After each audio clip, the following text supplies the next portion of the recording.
वालेकुम students. Last class में हमने सर्च प्रोजेक्ट और उसके बाद अपडेट प्रोफाइल इनको हमने देखा था।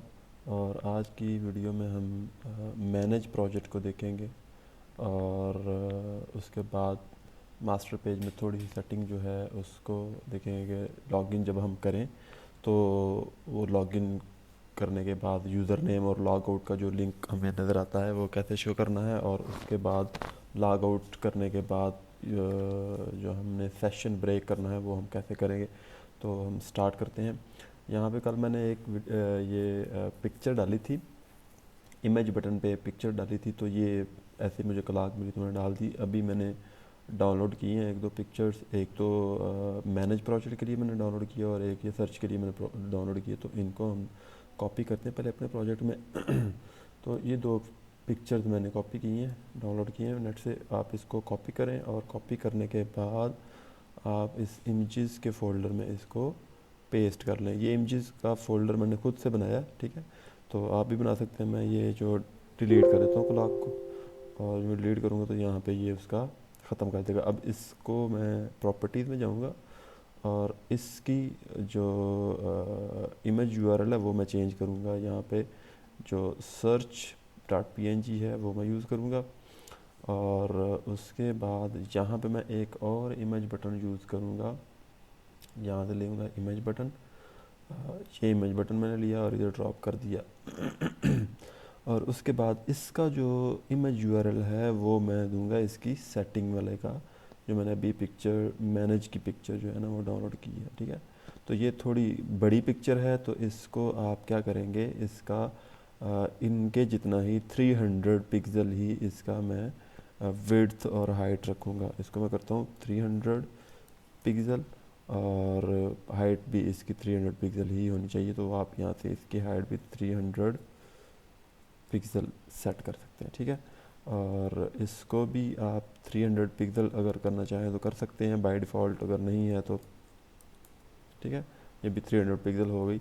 और उसके बाद इसको हम जो है वो सेंटर अलाइन कर देते हैं। यहाँ से हम करते हैं इसको सेंटर अलाइन।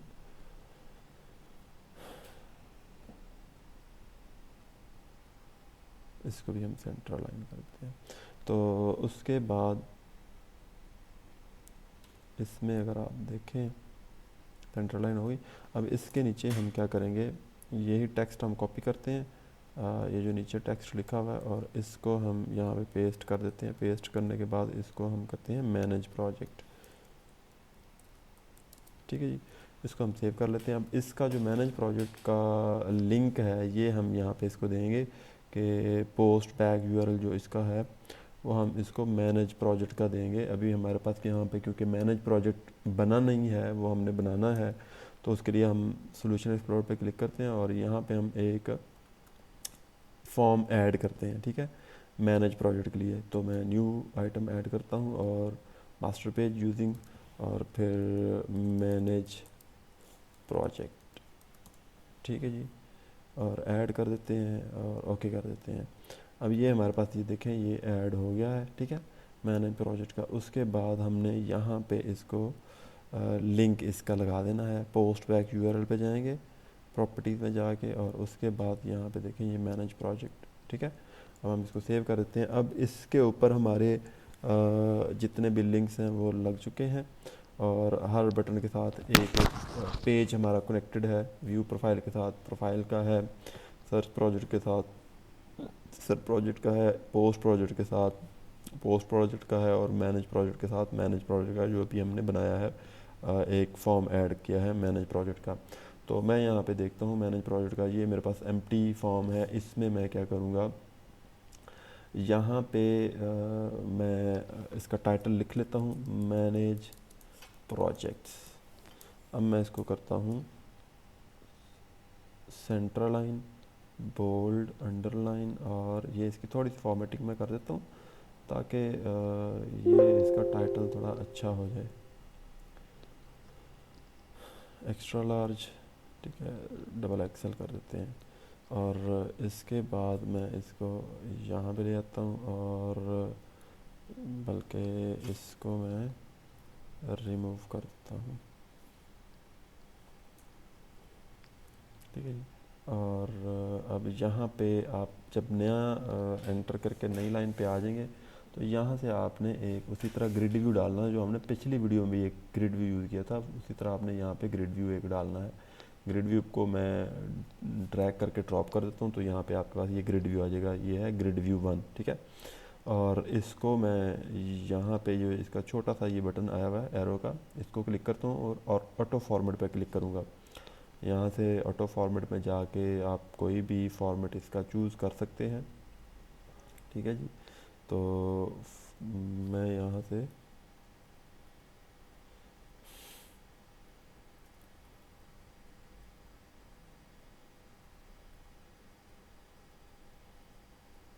ये फॉर्मेट में यूज़ कर लेता हूँ, अप्लाई, ठीक है।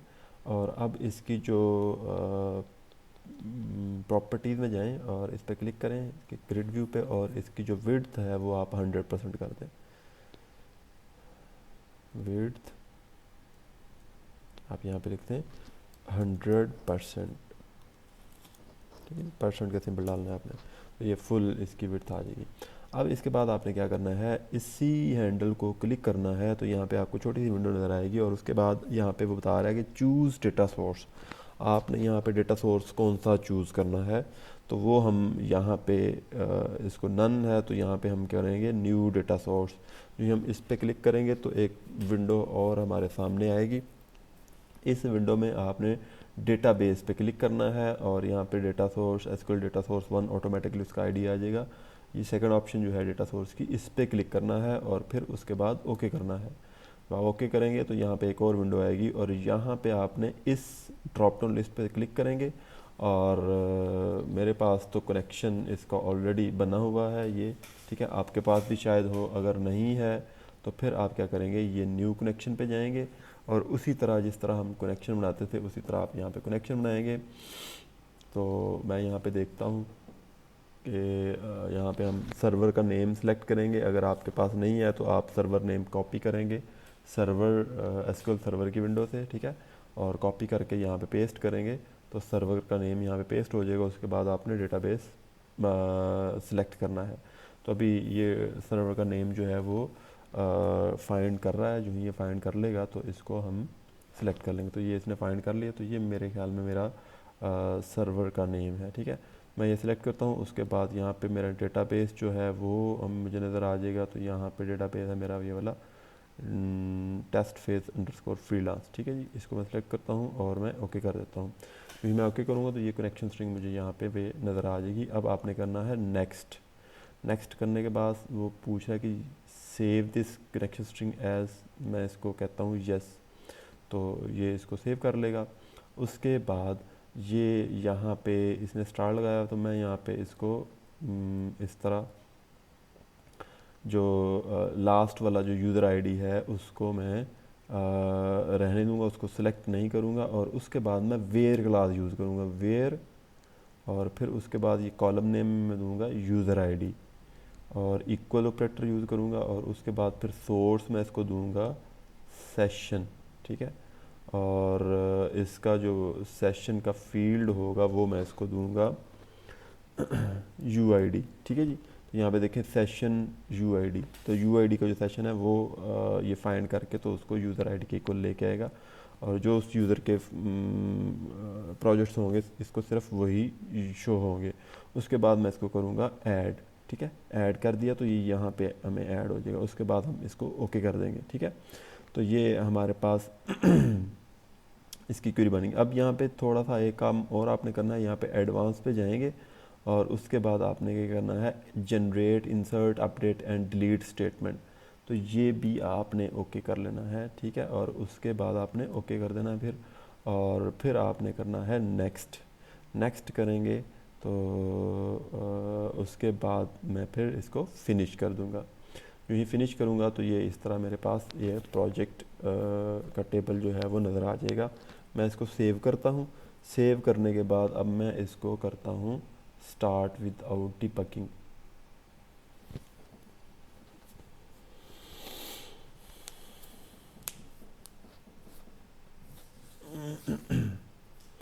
स्टार्ट स्टार्ट विदाउट डिबगिंग किया तो मैंने इसको लॉगिन करूँगा। लॉगिन करने के लिए मैं यहाँ पे ऐसे ही समी और लॉगिन करता हूँ और यहाँ पे देखें ये सर्च पे क्लिक करेंगे तो सर्च आ जाएगा, लेकिन जब आप व्यू प्रोफाइल पे क्लिक करेंगे तो उसकी प्रोफाइल आ जाएगी।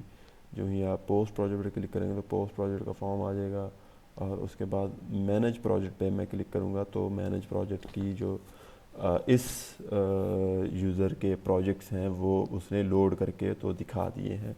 तो इस तरह ये टेबल की फॉर्म में हमें लोड होके मिल जाते हैं, ये इसके प्रोजेक्ट्स थे। अब इसमें हमने करना क्या है, इसको हम चाहते हैं कि हम फॉर एग्ज़ाम्पल बिडिंग को ओपन करना है तो यहाँ पे हम उसको ओपन और क्लोज़ दोनों चीज़ें डाल सकें। तो या उसकी प्राइस चेंज करनी है या उसका टाइटल चेंज करना है, कुछ चेंज करना है या उसको डिलीट करना है किसी प्रोजेक्ट में, इसमें से किसी प्रोजेक्ट को, तो हम डिलीट भी कर सकें। तो इसके लिए हम क्या करना पड़ेगा, हमें इस टेबल के साथ एक डिलीट और एडिट का लिंक डालना पड़ेगा। तो वो हम कैसे डालेंगे वो हम देखते हैं। विजुअल स्टूडियो में हम वापस आते हैं और इसी जो हमारा ग्रिड व्यू है इसी को हम यूज़ करेंगे और इसके यहाँ पे जो छोटा सा इसका हैंडल है इस पर क्लिक करेंगे और यहाँ पे आप करेंगे एनेबल एडिटिंग, एनेबल डिलीटिंग। ठीक है, ये दोनों ऑप्शंस आप सेट करेंगे या चेक करेंगे। ठीक है, तो यहाँ पे आप देखेंगे कि आपको एडिट और डिलीट के दोनों जो लिंक्स हैं वो नज़र आ जाएंगे। ठीक है, तो अब हम क्या करते हैं, अब हम इसको जो सेव करते हैं, सेव करने के बाद हम रिफ़्रेश करते हैं यहाँ पे अपने इस ब्राउज़र में। ठीक है जी, जो ही हमने रिफ़्रेश किया तो इसके साथ भी जो बटन हैं वो हमें शो हो गए। अब एडिट पे हम क्लिक करेंगे तो यहाँ पे ये देखें ये एडिटिंग वो बता रहा है, इसको हम फॉर एग्ज़ाम्पल यस कर देते हैं। ठीक है, तो अपडेट करेंगे तो जहाँ जो ही हमने अपडेट किया तो उसने यस कर दिया उसको।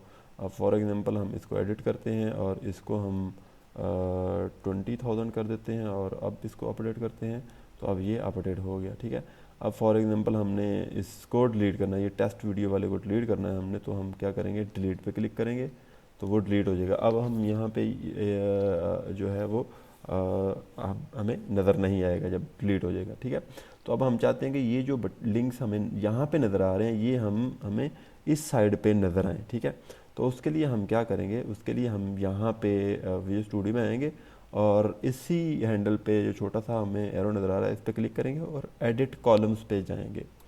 यहाँ आप एडिट कॉलम्स पे क्लिक करेंगे तो ये कमांड फील्ड आपको पहले नंबर पे नज़र आ रहा था, उसी वजह से ये कमांड फील्ड आपको पहले नंबर पे नज़र आ रहा था। तो इसको आप मूव कर देंगे एंड वाले कॉलम के साथ। ठीक है, ये अब एंड पे आ गया है तो अब आपको ये यहाँ पे एंड पे नज़र आएगा। ठीक है, तो अब हम इसको सेव करते हैं। सेव करने के बाद हम अब रिफ़्रेश करते हैं इसको, तो ये हम रिफ़्रेश किया तो अब हमें ये एडिट और डिलीट का लिंक एंड पे नज़र आएगा। ठीक है, और एक और चीज़ हम देखते हैं कि इसको मज़ीद हम कुछ फॉर्मेट कर सकते हैं तो वो देखते हैं हम। और यहाँ पे आप देखें कमांड फील्ड जो है उसकी टाइप यहाँ पे देखें बटन टाइप जो है वो लिंक है, तो इसको हम बटन भी बना सकते हैं, इसको इमेज भी बना सकते हैं। तो अगर हम इसको बटन बनाएंगे, ओके करेंगे तो ये बटन बन जाएंगे। ठीक है, तो आप दोनों में से कोई भी आप चाहें तो यूज़ कर सकते हैं। इसको मैं रिफ़्रेश करता हूँ तो अब ये देखें ये अब बटन बन गए। ठीक है, तो इस तरह आप इसको यूज़ करेंगे और ऐसे आपने इसको बनाना है। तो ये इतना ही आपका प्रोजेक्ट है। नेक्स्ट वीडियो में आपको एक और अपलोड करूँगा छोटी सी, वो भी 2-4 मिनट की होगी। उसमें ये जो लॉग आउट का बटन है या लिंक है ये कैसे लगता है, ये कैसे आता है, ये यूज़र नेम कैसे आता है, या ये जो टैब्स हैं यहाँ पे होम और अबाउट है, अभी तो मैं लॉग आउट करूँगा तो ये रजिस्टर अबाउट आ जाएगा, तो ये कैसे आएंगे तो नेक्स्ट वीडियो में हम ये देखेंगे। ठीक है जी।